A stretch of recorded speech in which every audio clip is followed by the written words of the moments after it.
And welcome in to the Slump Monkey Concrete Podcast, soon to be the world's #1 concrete podcast. I am your host, Paul Finley, and we're so happy to be here. Today's episode is brought to you by XBE, the system of action for heavy materials, logistics, and construction on a path to autonomous operations. BCMI by XBE is built for ready-mix producers, connecting dispatch, batch, fleet, ticketing, pricing, and financials in one platform.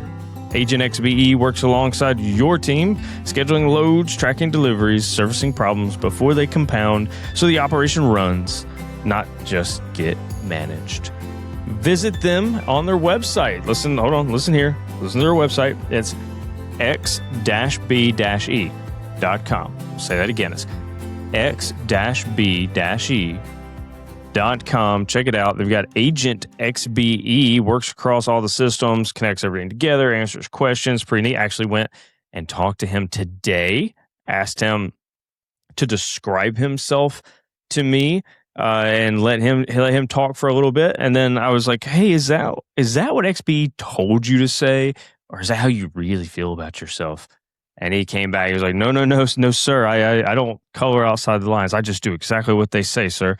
All right, they're keeping a tight control on the Agent XBE. I was also told it is an it, where he is not a boy or a girl. It is an it. The logo of the Agent is pretty sick, though. If you haven't seen it, go to their website, x-b-e.com, see Agent XBE, chat with him yourself. It's August. It is hot. We are coming to you from Philadelphia, Pennsylvania, but good gosh almighty, if you walked outside, you wouldn't know that it's not Birmingham, Alabama. It is roasting outside. You know, when you're somebody like me who escapes the South and is free now in the North, and you think I've finally gotten away from the shackles of heat and humidity, and you would be wrong. Philadelphia is right on the bay, and good golly, Miss Molly, that humidity creeps in, blankets everything. I mean, look, is it as bad as rural Georgia and, southern Florida? No. But is it oppressive anyway? And it's still no fun? Yes, and I'm going to complain about it if I want. This is one of my favorite months of the year, though. When I feel that oppressive heat, and I've been feeling it for a while, it reminds me that football is on the way. And this podcast is a college football podcast wrapped in a concrete veneer. And so, we're gonna do all things concrete on here, and it's gonna be certainly flavored on the inside with college football. It's kind of like a chocolate covered cherry, like the old candies that you used to get when you were a kid. Chocolate covered cherries, where it's a chocolate candy. Boy, that inside cherry stuff was so good, and that's us. We're a concrete podcast, but on that inside, you're getting conspiracy theories in college football, and we're rocking and rolling. One of the things that this podcast also has is a website. Please consider visiting it one day while you're bored. Slumpmonkeys.com, MONKEYS, slumpmonkeys.com. One of the things on the website is a blog called The Mill Report. And I know that's exactly what you were thinking was, man, I love hearing Paul's opinions on everything once a week. I just wish I had more of his opinions. I wish I could just hear more of what's in his head. And if that's you and the 3 other people that read this blog, then you are in luck. The Mill Report is a blog that I put out every once in a while. I got a few drafts sitting on the computer here, enough that I could probably go once a week for another month, just with the notes I have down. But I don't want to just throw out, garbage on here. I like to see things that are happening in current times and react to them with my old opinions, my new opinions, and bring in thoughts from other people. I just did the podcast last week where it went through the white paper of the month, which was Duff Abrams' bulletin back in 1918 that gave us modern concrete mix designs, and it gave us the slump tests, or it gave us water cement ratios, it gave us finest modules. That was a lot of fun. But the slump test was born because he had to have some constant throughout all these mixes, and he thought that seemed appropriate. The workability, he claimed it was a workability test, and then he conflated it with consistency. But regardless, he was using that to hold things constant across mixes. And I think if you talk to anybody today that's really knee deep in QC, they'll tell you, slump test is imperfect, but it's what we got. And it works well enough, and we're able to build around it. And, it is what it is. So I had been thinking about that, and an article came out where Wholesome put out like 300 mixer trucks in the UK alone just recently, launched them all with like the in-transit QC stuff. So like it's, slump monitoring, air monitoring, all that. And I was like, man, that's that in-transit slump monitoring for 300 plus trucks. It is a continuation.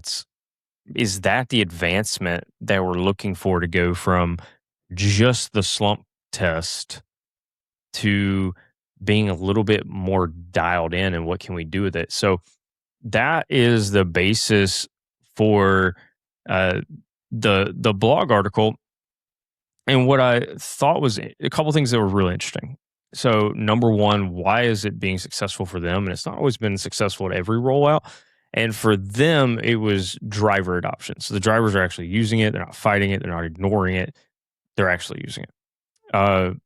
Number two, it's super interesting that a company's taken the perspective that there's valuable data to be gained in transit, which why I think that's interesting is not because, oh, great, yeah, of course there's data in transit, you idiot. Well, hold on. Right now we like collect data sometimes at the plant. Sometimes we're confident in what the mix is going to do. We just batch it and send it, right? I mean, how often are you actually testing the loads right as they're being made at the plant? We're pretty confident in what it's going to do. So when it gets to the job, then maybe it's tested. I mean, sometimes it's not. If it's a residential slab, you just pour up and go. Jose's got 10 fingers in the air. He says, let's let her drink some water, buddy, and let's get this thing on the ground. And, nobody's doing actual testing in those cases. But even in cases where you were to slump at the plant and slump on the job site, those mixes, sometimes they can look like two different concretes, and the story is in the journey in between.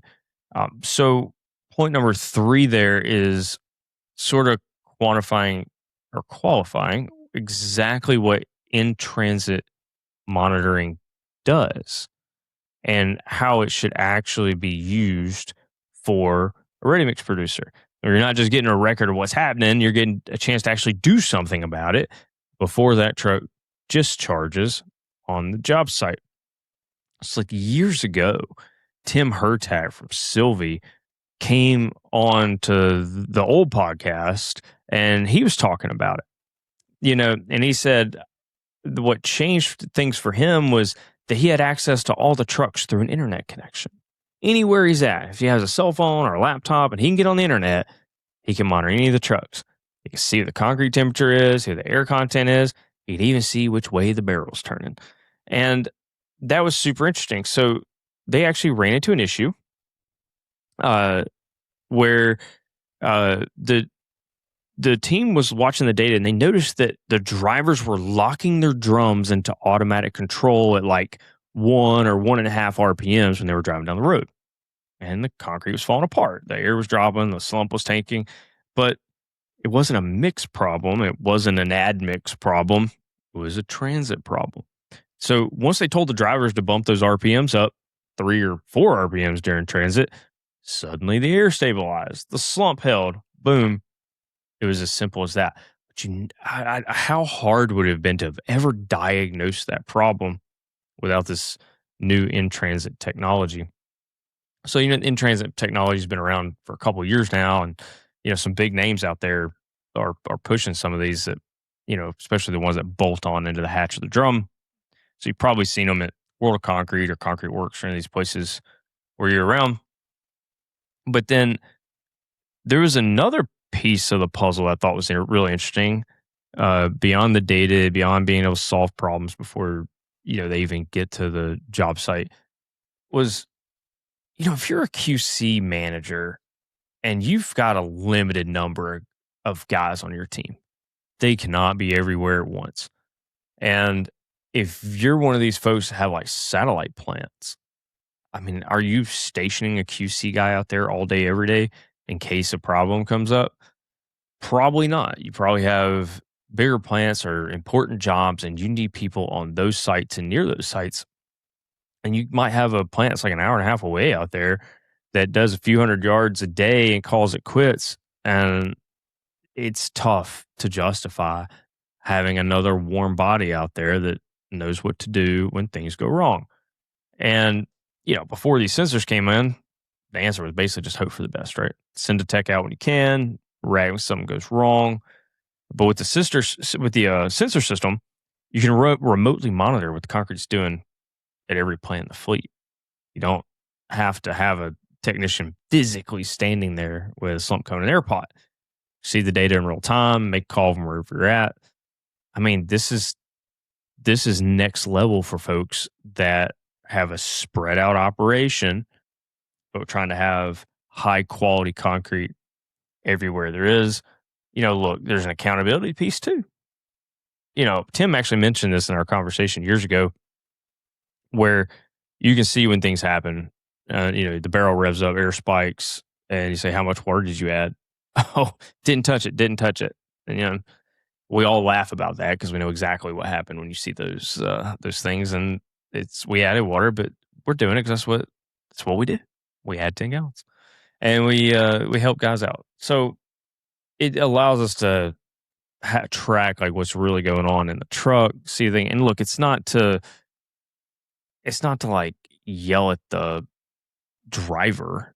We're not trying to write guys up or adding water to the concrete. You just are able to find out like what the culprits are and have a track record if things are happening. So the article dives in to all that, and where's it all going? It really for the multi-plant operators out there, especially the ones running satellite plants where QC tech can't be on site every day.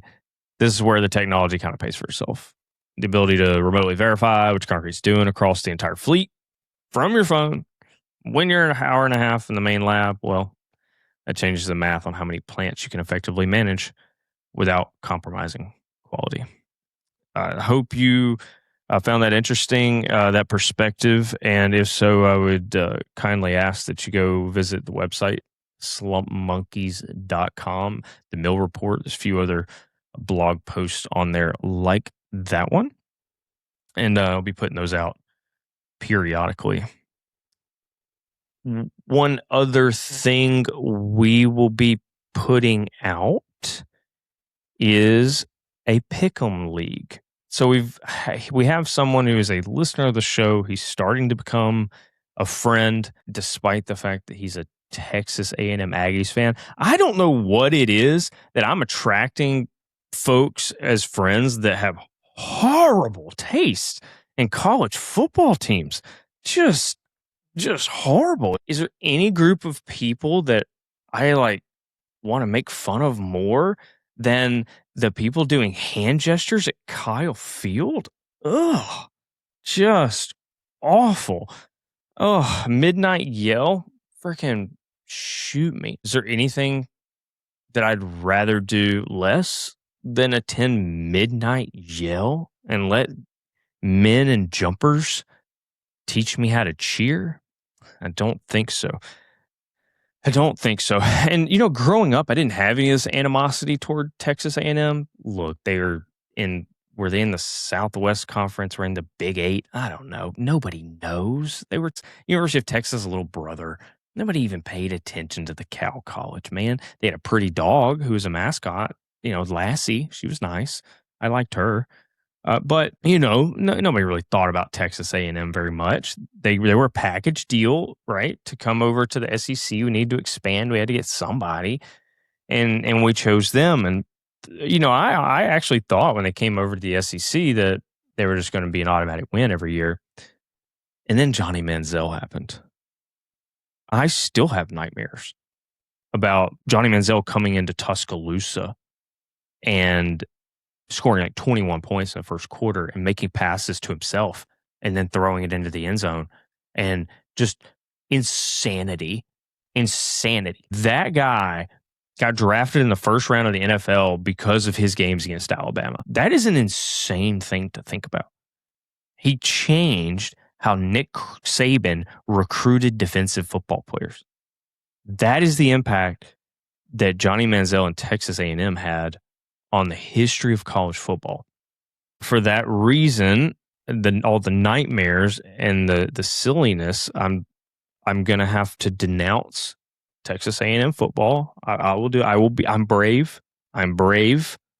Coming out here and denouncing Texas A&M football. And with that said, the guy still had a good idea. And the good idea is that we're going to do a college football pick'em group through ESPN, the Slump Monkeys Pick'em contest. Very excited, announcing it right here today. It went live today, so as you're hearing this, it might be a day old. There's already some people in the group. I would encourage you to log in and find it. You can go to ESPN, be logged in as yourself, and search for the College Football Pick'em. When you get inside there, you'll look in the Groups tab, and you'll find Slump Monkeys. I'll also put it out on our LinkedIn page. If you're not following us there, I highly encourage you to do so. The LinkedIn community is what is going to grow the fastest because we can actually interact with each other. You see clips from the show. We have some good laughs. There are a lot of updates to go on there. So I highly encourage you to be on the LinkedIn group with the College Football Pick'em League. Will be announced there. I'll keep updated tabs throughout the season. I'm thinking it's free to enter, but I'm thinking maybe we have some type of prize. If you're out there right now and you would like to sponsor a prize for the winner, even if the prize is just trophy, bragging rights, the ability to come on the show and for a segment and talk about it. If somebody wants to sponsor that, I think maybe that's the way we go. We got a couple weeks here to figure it out. The group's live now, and what we want to do is a reward. We'll have to figure out no punishments. This isn't fantasy football where the guy who finishes last has to go do something insane. That's not what we're doing here. But the winner, we'll figure something out for the winner. If you want to sponsor that, hit me up. admin@slumpmonkeys.com. Again, that's MONKEYS.com. admin@slumpmonkeys.com. Speaking of sponsorships, we got a good one on this episode as well. Our friends at Rocket Start, Manny Tejano. If you have not already reached out to him, please do that. You can visit him at GoRocketStart.com. He's changing the culture of concrete plants everywhere. He's actually got a lot more things that are going to be added to his list, not just his software that encourages recognizing and rewarding employees, especially drivers. He's going to be adding so much more functionality. You really probably want to get in right now today. Go to GoRocketStart.com, reach out to them. That's Manny Tejano. Let him know you heard about him here. Now, he's got a great app. I'm hoping the ESPN app works for the college football pick'em. I couldn't even find it on the app. I had to go on the desktop and do it and sign up. But, I've already seen a couple of other people have already jumped in. So that's great to hear. And I'm really looking forward to picking against. The picks are against the spread. It'd be too easy just to choose Georgia every game or something to win. So it's going to be against the spread. And I'm really looking forward to any time I get to pick against Tennessee, against Texas A&M, against LSU, and against Auburn. I'm very, very excited just to hit no. Just because even if I lose the pick'em, I felt good, and it's all about just being happy. Now, say it's all about being happy. I'm about to transition to a very sad story. This week, was already notified. Man, it's early week. It feels like it's already late in the week. All my days are running together. But this week got a text message, said that a friend of ours from college who used to work at Lithco and now is working at Turner Construction, he passed away this week. And he passed away because he committed suicide. And he's 30. God, he couldn't be 37. Two young kids, what seemed like a good career. When I hadn't talked to him in a while. But in college, he was very bright, very really sharp, had street sense, but also book smarts as well. Worked really hard at it. Was a leader of young men, and to think that this has happened, I don't know how many people he would have been way, way, way down the list of anybody could ever imagine taking their own life. We had a podcast recently with Joey Bell, who came on, and we talked about mental health in construction. And the stats are crazy. Like 40 something people out of every 100,000 are taking their own lives in our industry. And I think of our industry as kind of a dangerous industry. If you look at how many people are losing their life due to workplace accidents, it's about 9 out of 100,000. So almost 5 times as many people are taking their own lives in our industry than are losing their lives from dangerous job site accidents. And there is a bill that's being introduced right now by Senator Catherine Cortez Masto of Nevada.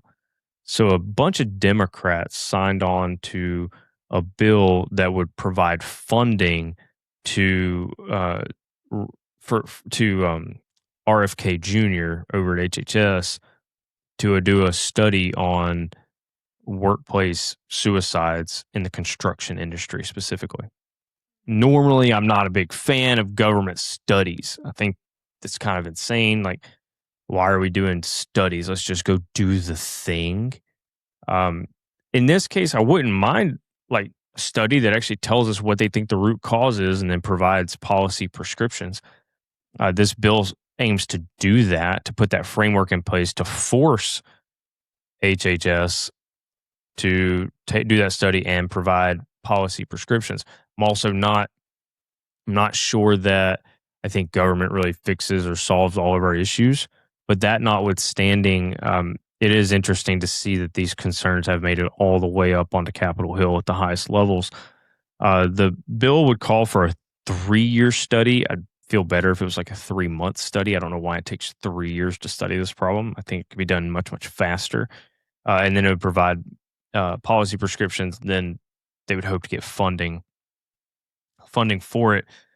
I don't want to get into the negative conspiracy side of politics about why they would put this on. I think you could go down a rabbit hole of like they're trying to empower unions and that type of thing, but I don't want to do that in this segment here.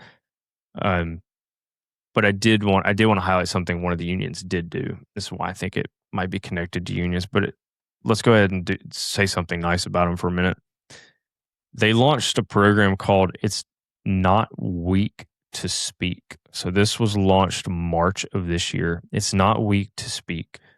And it was a pilot program launched in New York City through the Building and Construction Trades Council. And they worked with the unions to provide training for folks so they could do peer-to-peer help. And what Joey said when he came on our podcast is that you just don't know who to talk to. Because even if you call your friends and say like, hey man, I'm feeling down, like what are they going to say back? Like your friend wants to be there for you, but they don't have any training in mental health. They might feel awkward too. So it's a weird space to be in, even if you did want to talk to somebody. Who you're going to call? This is a program where they take people who are interested in maybe wanting to help people that are in the union, that are in the trade and on the job site, and you do like a 2-hour training, and you get like a bigger background on mental health and all that stuff and suicides and construction. Then, if you're still interested, they have another like 7, 8 hour, 9 hour training that you go through that will allow you to get a sticker for your hard hat and lets people know if they see you on site and you're feeling some kind of way, like they're a safe person you can go talk to. And that's it. There's no follow up meetings for management.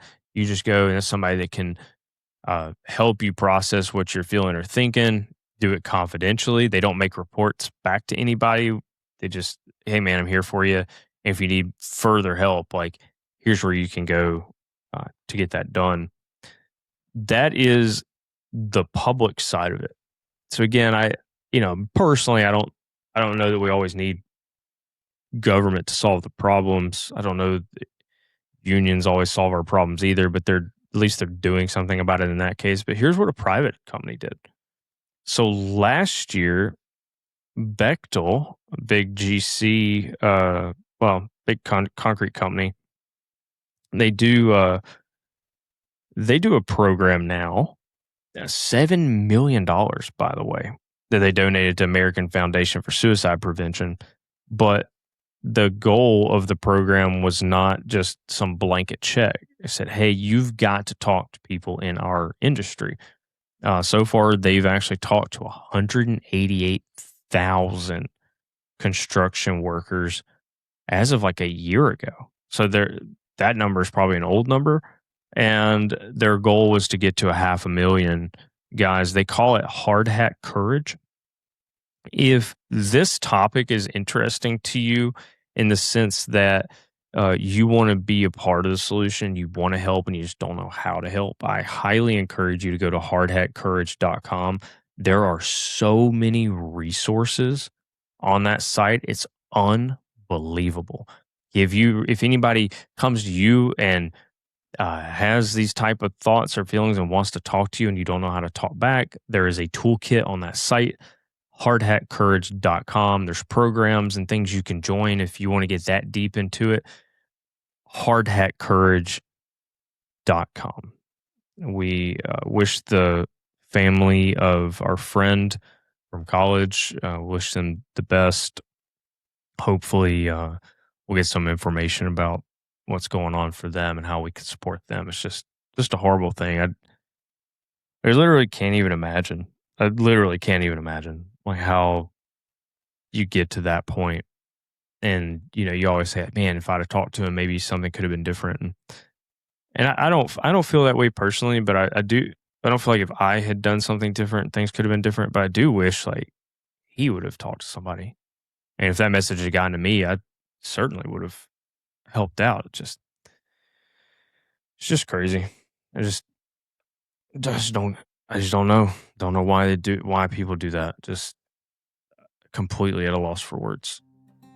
Me, the guy who rambles on for 30 minutes about college football pick'ems and in transit mixing. Finally out of words. Before we launch into the guest for today, we did have one more sponsor, and that was Command Alcon. So if you would, I would appreciate, go celebrate 50 years with them, commandalcon.com. And with that said, we're launching into the interview portion of the Slump Monkeys Concrete Podcast. What? Those go hand in hand. Those go hand in hand, right? They often do. Welcome to the interview portion of the Slump Monkeys Concrete Podcast. We've got Chris Wurtz. He is president of Ready Mix. Ooh la la.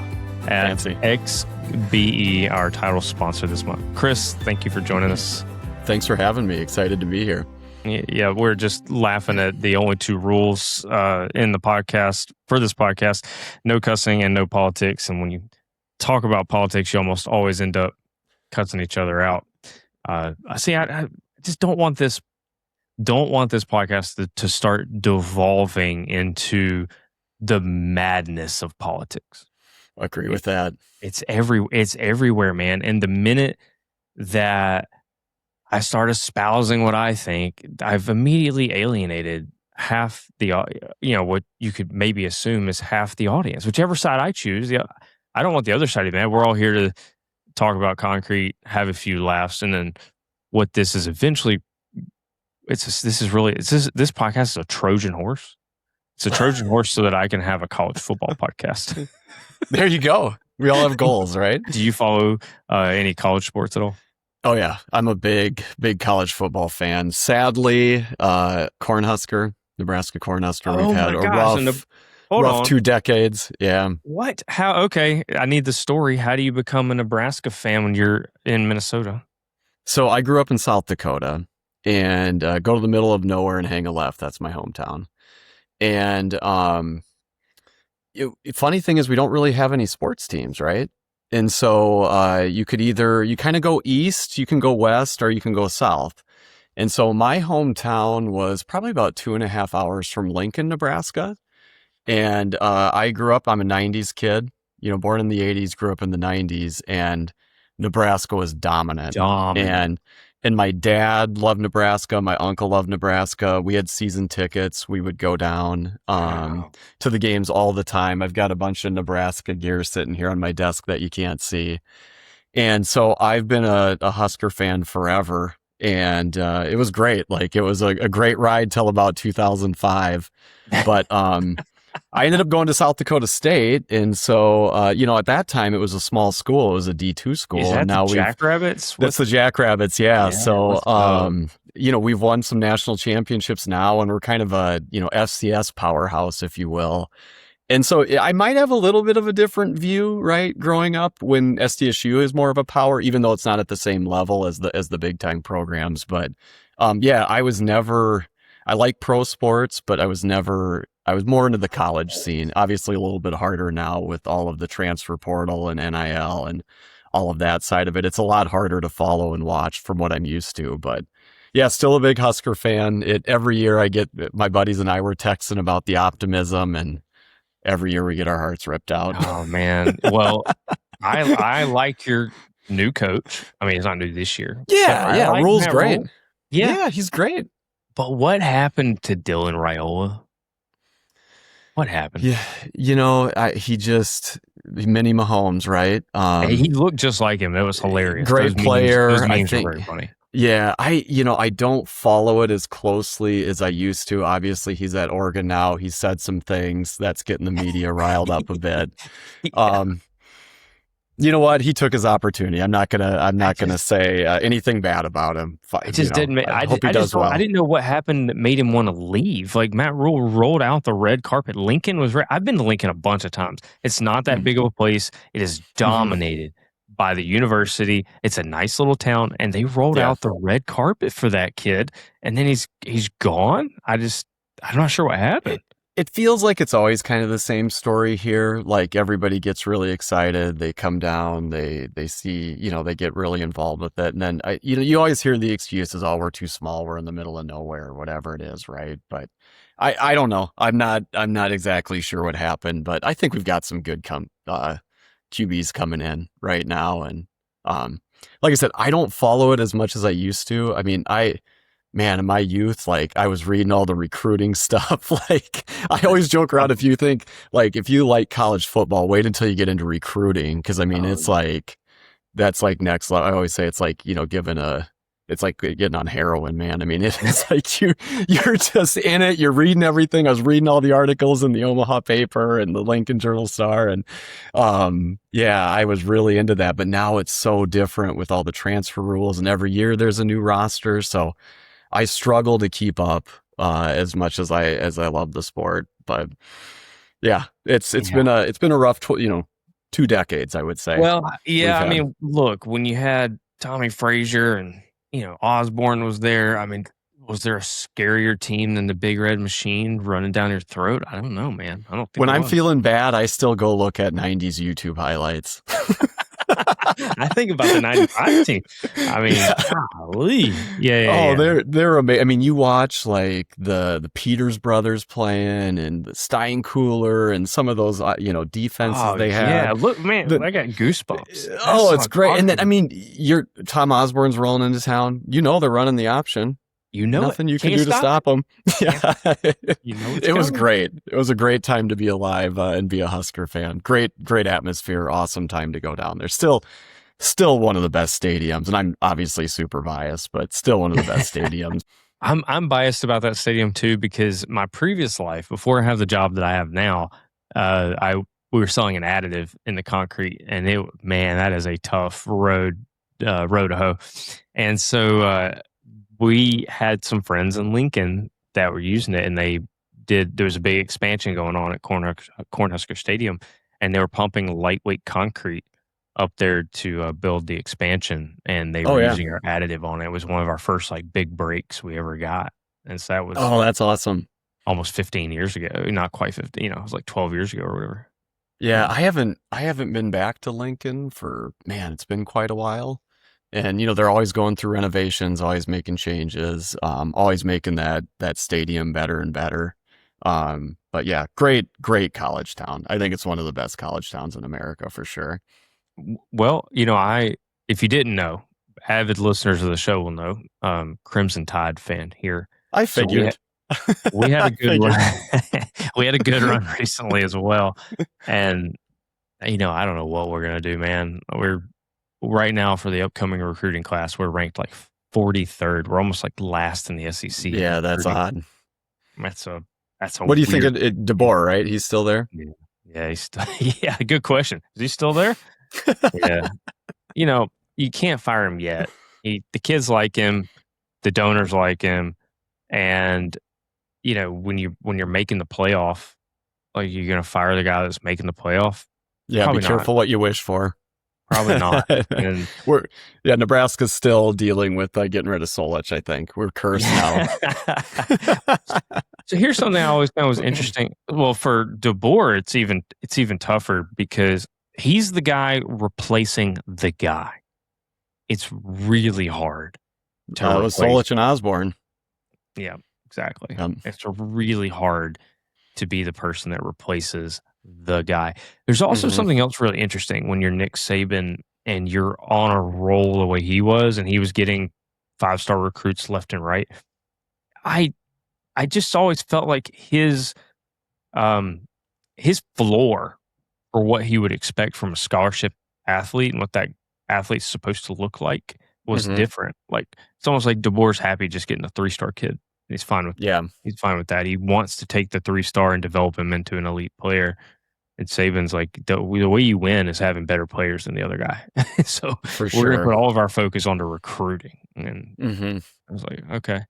So, we'll see how it shakes out, man. It's only year 3 or whatever. So I don't want to be too mean. He's got a tough job. Yeah. Not an act I would want to follow. That's for sure. No, not an act. And even worse, he's still got like an office inside the stadium, inside the building. Like that can't be easy. He's, people looking over your shoulders. Yeah, for sure. That's tough. All right, back into concrete. What this podcast is supposed to be about. You can talk 90s Nebraska football all day long if you want. Hey, look, man. You know what? It's my show. Nobody can tell me what to do. Yeah, exactly. So yeah, actually, no. The only thing that we never got to do with Nebraska. Hold on, we'll get concrete in a second. I never got to have like a good experience on the video games. Did you ever play the college football video games when we were younger?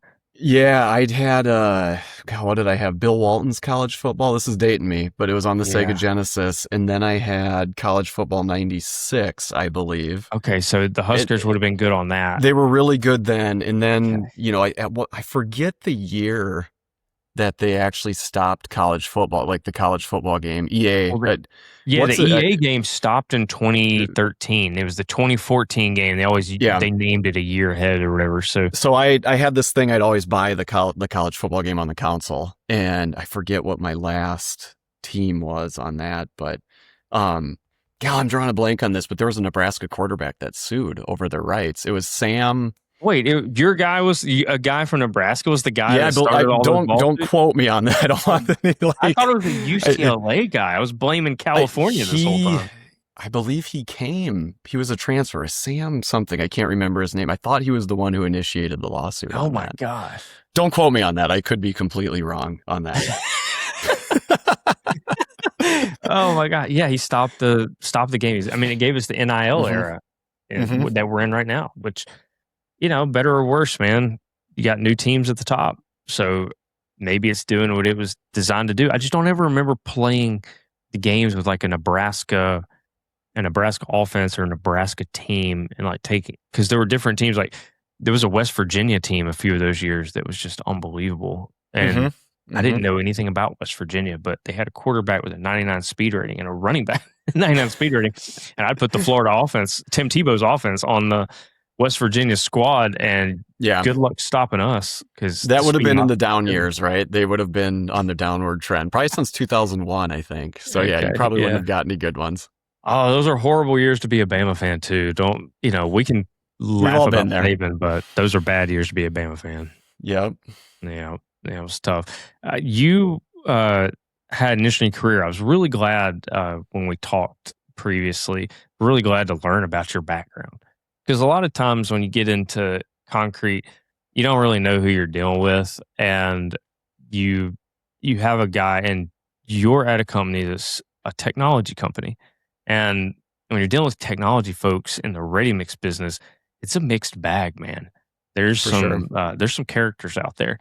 When you told me that your background, the way you fell into the industry as an electrical engineer, I just absolutely love that journey. Would you mind recounting that for the audience? For me? Oh man, tough hitting podcast here. Questions right out of the gate. No, for sure. So I graduated from South Dakota State with an electrical engineering degree. And my first job out of college was working for Victory Motorcycles as an electrical engineer, which was a division of Polaris. And so just kind of went into the motorcycle industry. It was awesome. My girlfriend, now my wife at the time, was in Rochester, Minnesota. So I was like north of Minneapolis, and she was working in Rochester, and we were trying to figure out who was going to go where. And you can ultimately see who won that argument. And I moved to Rochester. Yeah. I'm in Conshohocken, but I didn't choose this city. Right, a great place to live, though. I couldn't have chose a better place to live. And so, ended up down in Rochester. I had a weird little detour in my career where I was working for a fireplace company, building and designing remote controls for gas-powered fireplaces, which was an interesting job. But ultimately, I wanted to get back kind of into I'll call it the automotive world. That means different things to different people.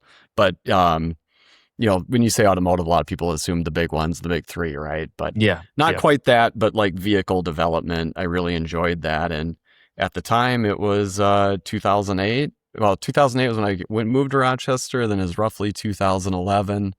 I got a job at Oshkosh Corporation, or McNeilus, and that's kind of my introduction into ready mix. So I started off as an electrical engineer and working on mixers. And kind of from there, that's really where it went. I've worked for a bunch of different OEMs, a lot of equipment manufacturers.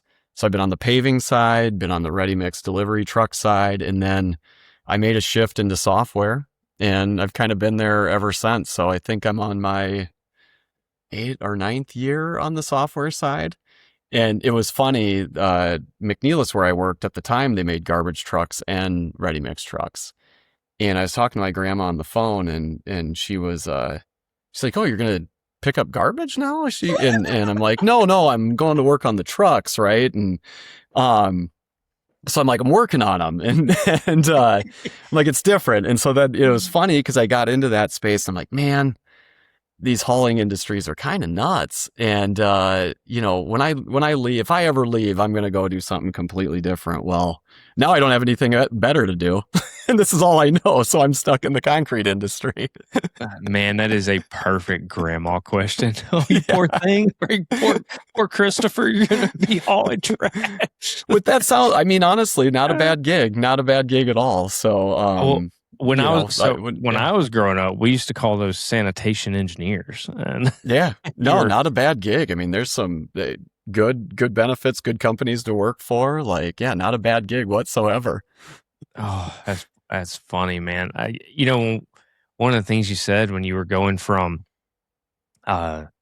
designing and building concrete trucks to then tracking them digitally to now trying to supercharge the whole concrete or several heavy building businesses that each step along the way, you're like, oh man, I got this. I know what I'm doing. And then you hit something else and you're like, oh my God, I don't know anything. And then, oh my God, I don't know anything again. I think it just like shows you the complexity of this business and like the fact that you have a perishable product, right? And you have roughly 90 minutes, give or take whatever you put into it or however you're, whatever you're delivering. And that piece of it, you get to know a certain aspect of it. And at first for me, it was all trucks. And so, I got to know how the mixer works, how drivers operate it, what's good and bad with that, what lasts, what doesn't, all that stuff that you would learn. So I was like, oh yeah, I'm pretty good at this. I understand. I understand concrete. Well, then I went to paving for a little bit, and paving is an entirely new world, and it's specific to bridge paving equipment. And, you learn that as you're paving, it can't stop, the thing can't fail. You get cold joints, like that portion of it. And you get into the business side of paving, which is giant general contractors, and they may buy the equipment for one super project and then disband it. Like, it's just, that was very different. And even knowing the technical aspect of that. And then I was like, okay, well, I went into, tracking after that of ready mix trucks. And that's where I was like, oh yeah, I've got this. And it's like, oh, I didn't know what a ticket was. You get it and you get into all of that. And then you're like, well, it's dispatch software. And, it just, you keep learning and going deeper, and everything in this industry has its own little kind of niche and what works for it and what's really important to them. And, now I'm in dispatch software and CRM and kind of the stuff that surrounds the entire business process. And it's been a learning experience for me there too. And it's been awesome. I mean, just learning all these new things and getting into different aspects of the business. Like, you touch everything. So you got to know enough about each little thing, which I'm trying to get that all figured out. But man, it's such an interesting business, and you show up one day and you think you got it all dialed in, and somebody calls in and cancels, and now things are reshuffling, and it's been really exciting and interesting to see the full picture of it all. I'm just glad the audience got to hear that from somebody like yourself. And we've all felt that way at some point, that, oh yeah, we got this. So for me, it was mixed designs. I started with mixed design, even at university, was deep in doing mixed designs in the concrete lab. So then when my first job was also in a lab and I'm doing mixed designs, and then you go out into the field, and that safety net that you had in the lab of like, oh, that didn't work, let me just try another one. Like, that's gone. It's 2:00 in the morning. People are angry. Pumps are stopping up. That it was a different world. And you're like, oh my gosh, I didn't really even have a clue. And then you get into the plant and you realize there's so many things going on at the plant. You're like, man, how is anybody even keeping this straight? And once again, I realized I didn't have a clue, and you just keep getting exposed. I remember the first time somebody was going to be making a double T with the ad mix that I used to sell, and they wanted to try it in a double T. I was like, the heck's a double T? What does that even mean? I don't even know what you're talking about. And you didn't have ChatGPT to tell you what it was either. We did not. Actually, I'm actually thankful that we did not have ChatGPT to answer the questions, because the biggest problem I have with the AIs, and I'm bullish AI. People listen to this, they're sick of me talking about AI, but unfortunately for them, it's we can talk about whatever we want. So I'm super bullish, but the problem I always have with these chatbots, especially when they launched in like 22 and 23, they're just not as right as they really should be for you to pass it off as an expert. And that's really hard. It's really hard to really understand. It's really hard to know that when you're asking it things you don't know. When you're asking it about a topic you don't know much about, they seem like super geniuses that have arisen out of the heavens to bless us with knowledge. But then you ask it about something you're intimately aware of, and you realize like, he's like 90 or 95% of the way there, but that 5% he got wrong is way wrong. And, I don't know that I can trust to use the things these AIs are telling me. I just have to take it as like another resource. Yeah. Yeah. We kind of, I mean, for us, it's the models are getting better every day, right? Oh, And yeah. even our own offering and how we structure it and what it connects to and how it learns and how it optimizes itself, it's always getting better. And, everybody kind of asks all the time, where do you think AI is going? And, there's a lot of doom and gloomers. There's people that think it's going to replace everybody. And, for I think how we look at it now, it's like we just see the absolute just multiplier, if you will, of people's outputs and capabilities with it. So like to your point, I think it's really important that you still understand what it's good at, what it needs to get better, and how it understands and how it learns. And you can use that as a tool really to like build out your abilities in that. And that's where we really see it like enhancing a lot of things, just with employees and how they work and how they operate and what they're actually. Well, and I think we also just say the word AI like it's one thing. Yeah, it's just one thing, right? It's just this one thing, and we should be mad about it. So, but like with agentic AI, you oftentimes give it like a confined domain. So it's like, here's the knowledge that you can pull from, here's the systems you can access. And when you sort of limit that, you train the agent on that corpus of knowledge, man, they can get really, really good. Oh yeah. Yeah. And I think in our industry, there's, I think a lot of people kind of look at AI as a glorified search engine, right? Like, oh, it's a really good search engine that you can ask it something and it will give you an answer. I use it casually. My most casual usage is as a search engine. I'll pull up Grok or Chat. Oh yeah, absolutely. Yeah, sure. And it's good for that, obviously, right? And there's all sorts of different models that are good, but where we really see it is like in things like business process flows and data analysis and data manipulation and things like that. And I mean, even internally for us, we use our own tool, our own AI.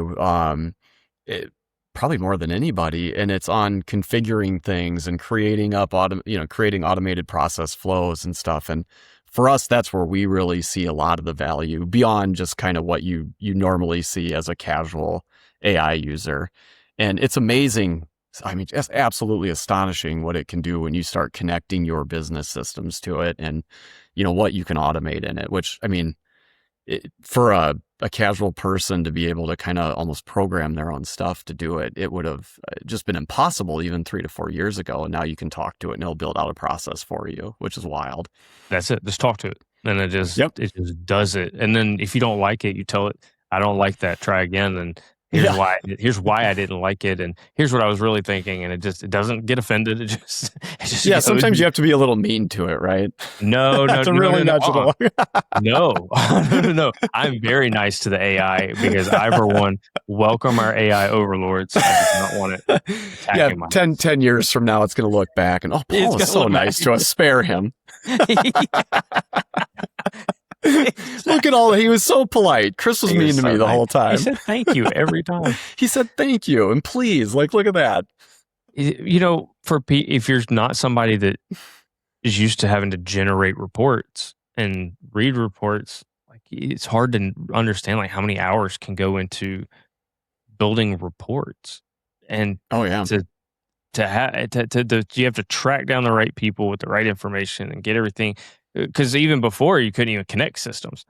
So assuming you even had the login to the right system, you have to go in there and pull data from here, pull data from here, pull data from here, and you have to put it all together, and you got to have a coherent story so that you're able to answer questions for the board or whatever it is you've got to do in your day-to-day life, whatever's important for you. And that could take a long time. And now you just ask it, and it puts everything into a cogent message.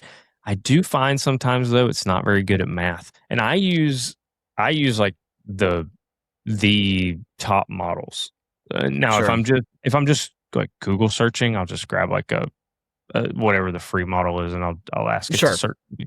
Sure. But for like data processing, or if I build cron jobs, or if I'm building an app or a website or whatever, I'll use the top of the line stuff.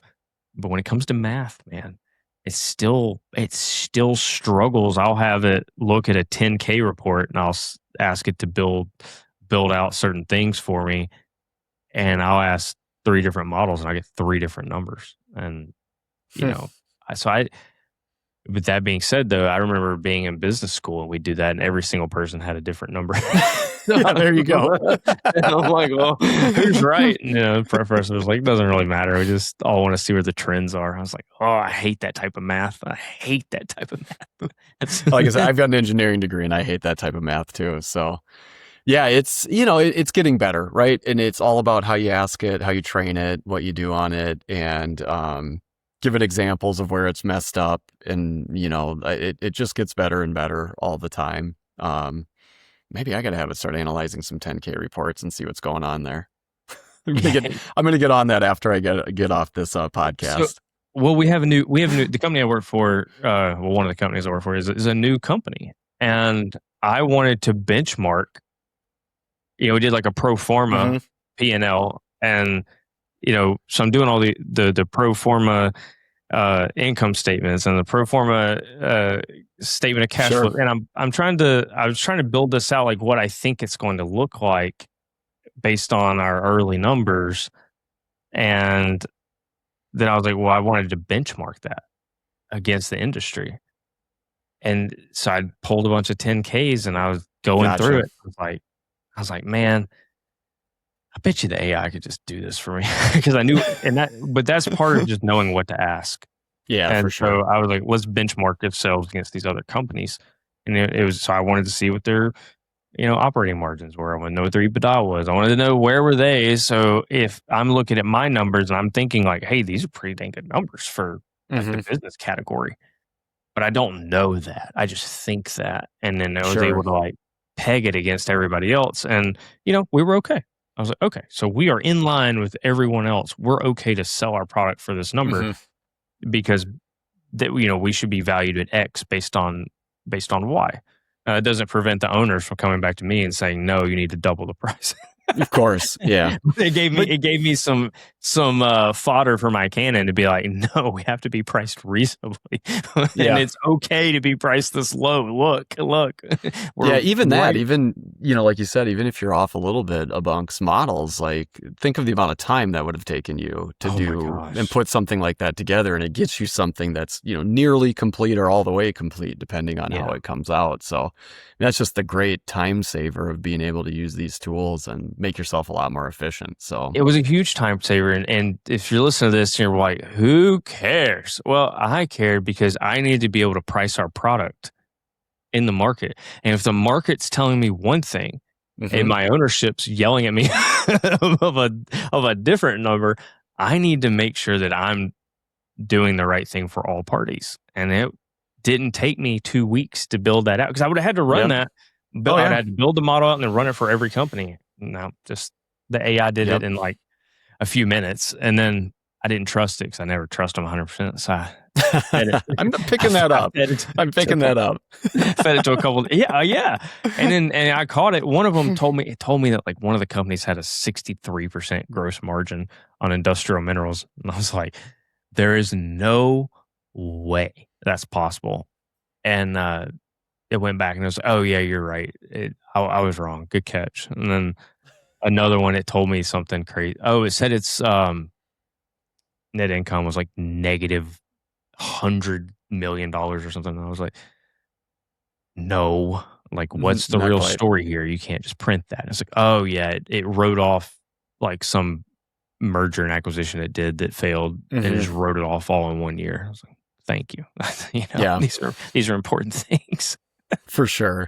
Well, I think that's the, even for us with our kind of internal thoughts on this and what we're doing is, AI is great for a broad set of tools and doing stuff very, very well quickly. And we still see a definite need for having like true deterministic software as well, right? So like you actually build it out native into your software and be able to do that. And, that's the approach we've taken is like you build things with AI and you get it to where you want it to be. And then you harden it in the actual code and build it out. So it's super efficient at that point. Cause it's going to cost, let's say you're doing something in software and you're trying to find where a truck is.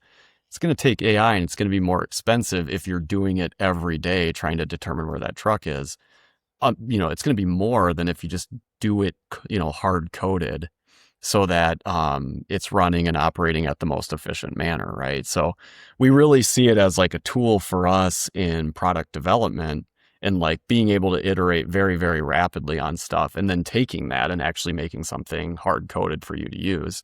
And Ken, to your point, it's like you may get some different results as you're building it out or you're looking into it. And there's still that need to have the deterministic, like efficient software that people are doing on, every single day, right? When they're doing their day job. Is XBE employing its own data scientists then to do all that, or you have product managers equipped with that type of We knowledge? do, yeah, we have not data scientists specifically that we have hired, but we have we're a very, very heavy dev team. So a lot of dev and technical people on the team. I mean, I'll say roughly 50% of our staff is dev, right? And between dev and product. And so we have a lot of people that are doing very technical things and understanding that piece of it for sure, but not actual data scientists. Yeah. So, one of the things I love about the podcast is bringing on people that have different vantage points of the industry. So, for me, I had the vantage point of trying to optimize mixed designs for a long time, and I spent a lot of time solving people's like concrete quality, or not solving all their problems, but helping them, Sure. even if it wasn't using the additive Yeah. I was selling. I would sometimes just see things and be able to say, "Hey, I saw someone in somewhere else fix that. You don't need an additive. You can just do this." And then now I'm in a different world with SCMs, but you're coming at customer solutions from a technology perspective. I wonder, like, what challenges do you see in the market that either excite you or keep you up at night, whatever it is? What are the challenges that you see most on like a day-to-day basis out there? Yeah, I mean, I think with any technology change, especially right now, I mean, man, it changes so fast. Like it's like lightning speed at development of, especially in AI, right? I know we don't want to talk about AI the entire time, but um, I mean, you come out with new models constantly. I don't know if you saw Codex now can like take over your computer and you can talk to it and it will do different things. And like that, it's just changing so fast right now. And I mean, even from when I've been at XB for a year and like the change between when I started and the tools that we have now and are available and what you can do with it is like exponentially grown. And so I think, the biggest challenges I think that industry has always faced is at the end of the day, you got to get concrete off the truck. Like you've got 90 minutes, you've got a 40,000 pound paperweight that you either have to jackhammer out or blast or trash the drum, right? Like that's priority number one. And so this sounds negative what I'm about to say, but I don't mean it in a negative way. I think in general, the industry is pretty resistant to change. And I don't think that's a bad thing. Like to be very clear, I think it's their mission is to get concrete and deliver it and get it off the truck as fast as possible.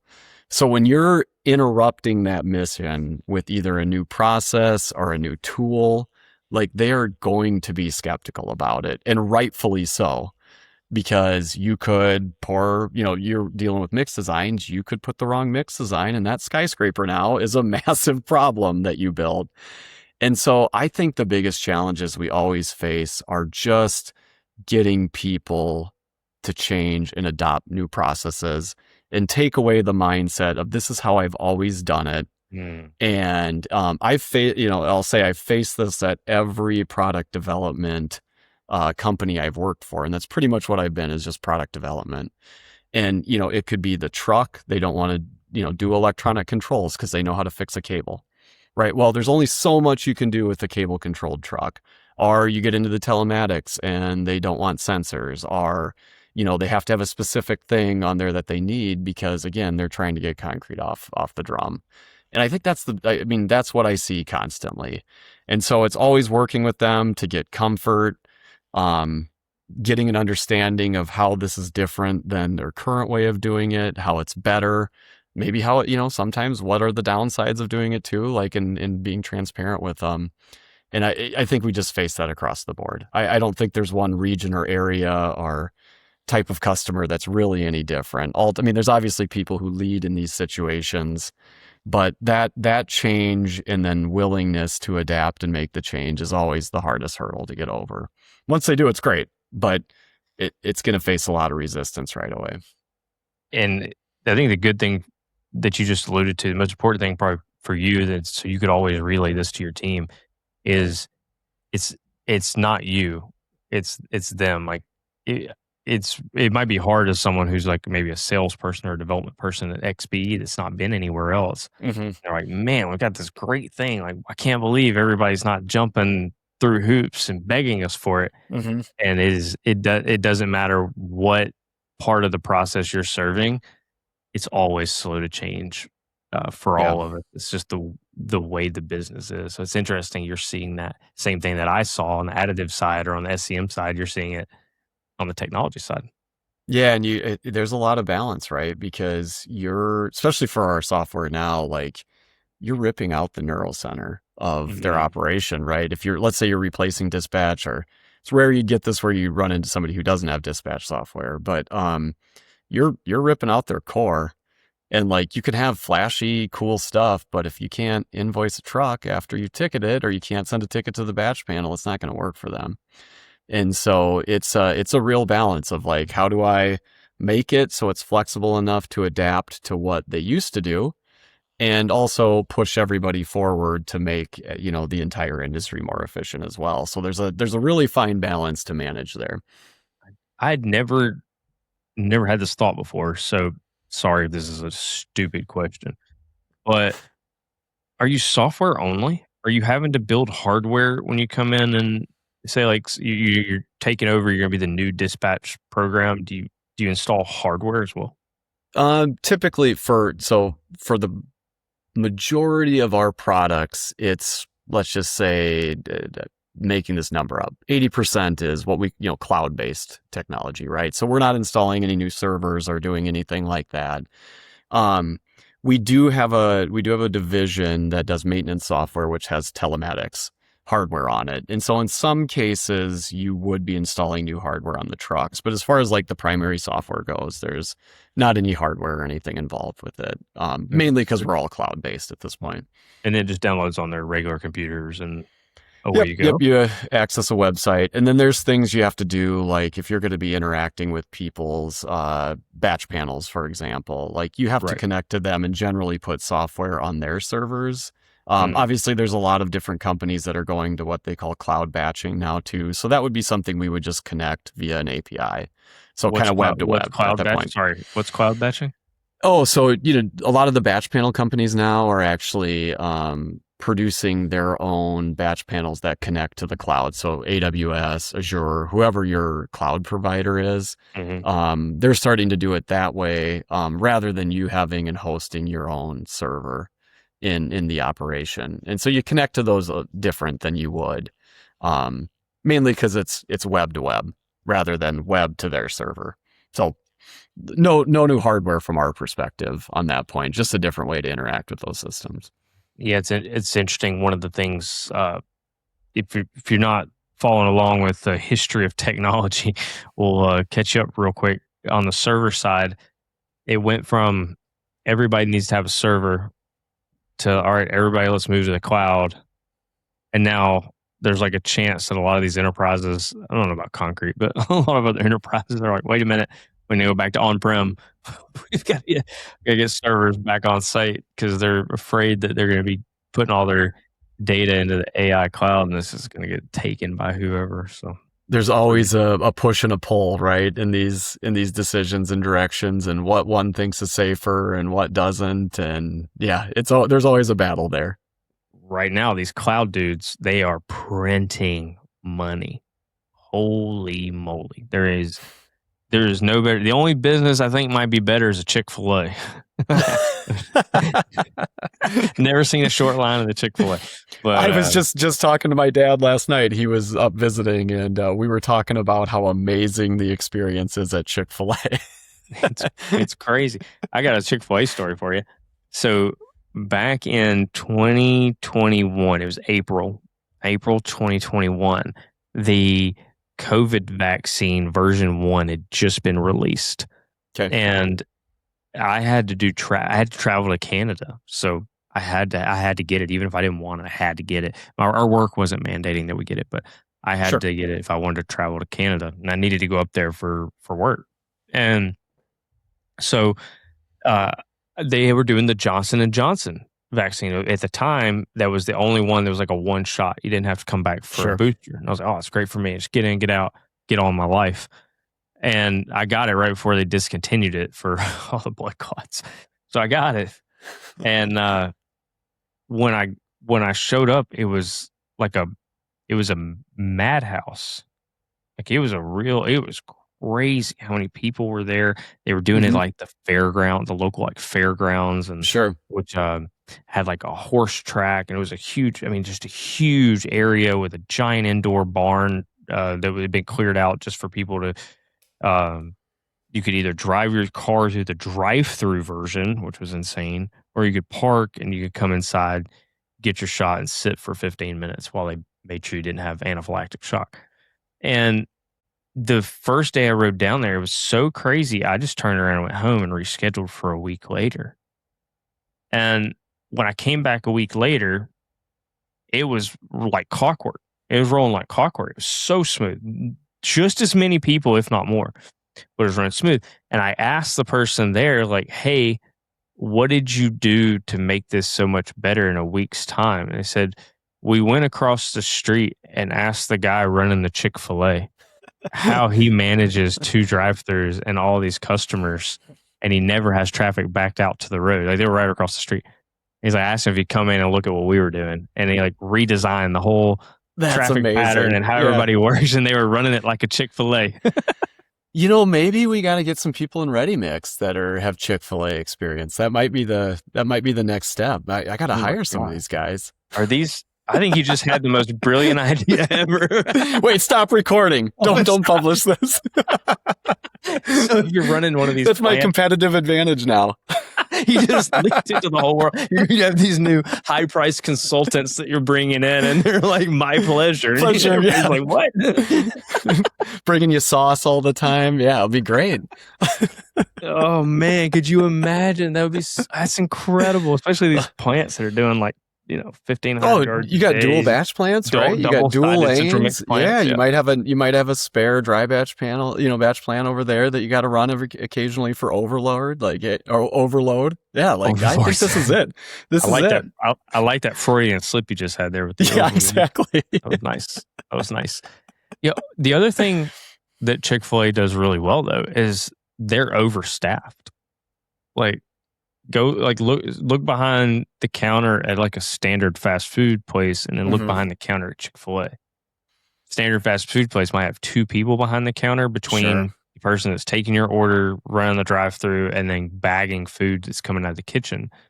Chick-fil-A's got like 7 people standing there.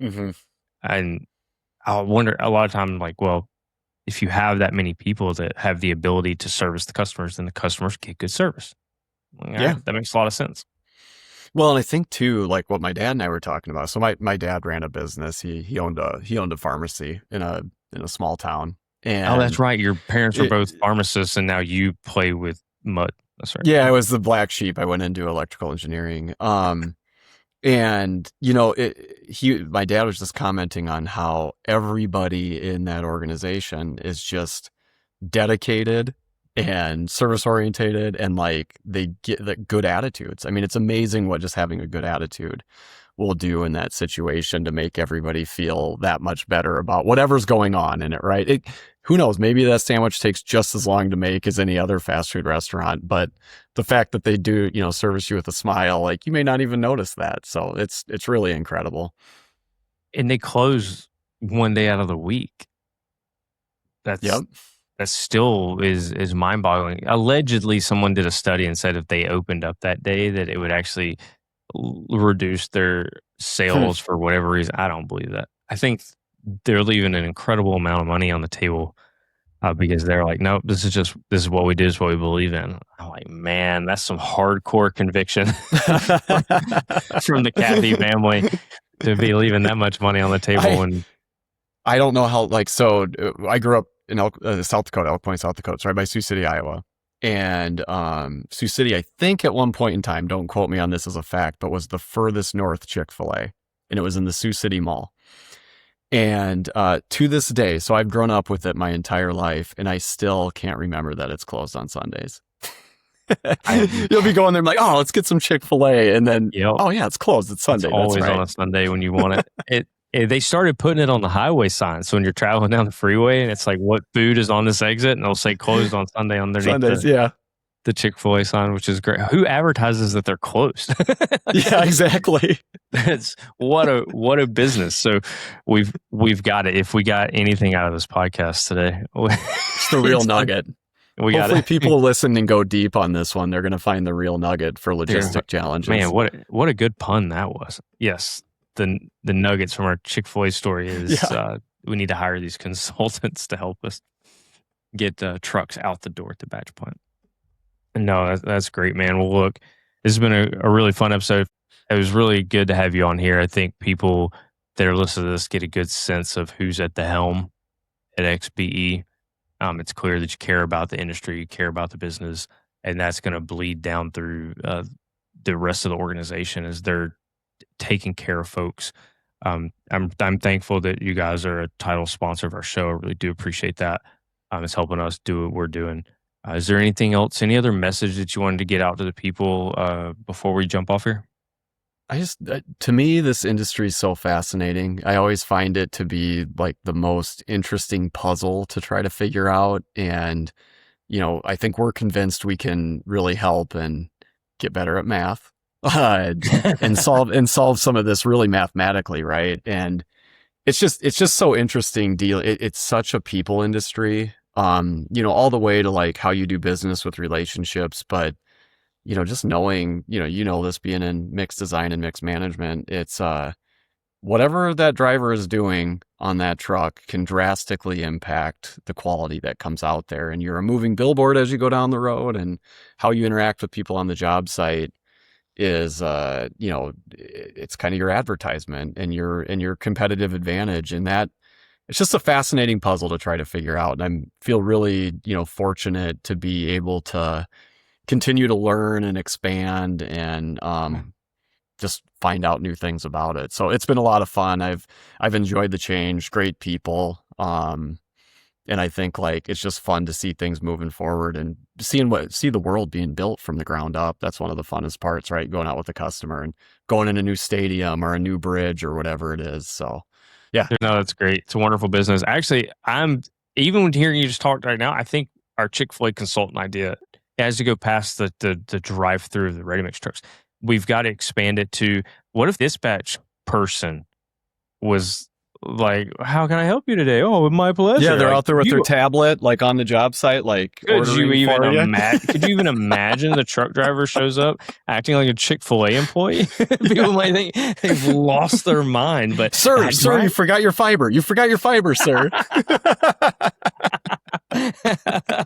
Exactly. I think we just created another $1 million consultancy industry. We'll talk about it off air. I feel like this could be a meme. This could be a meme for sure.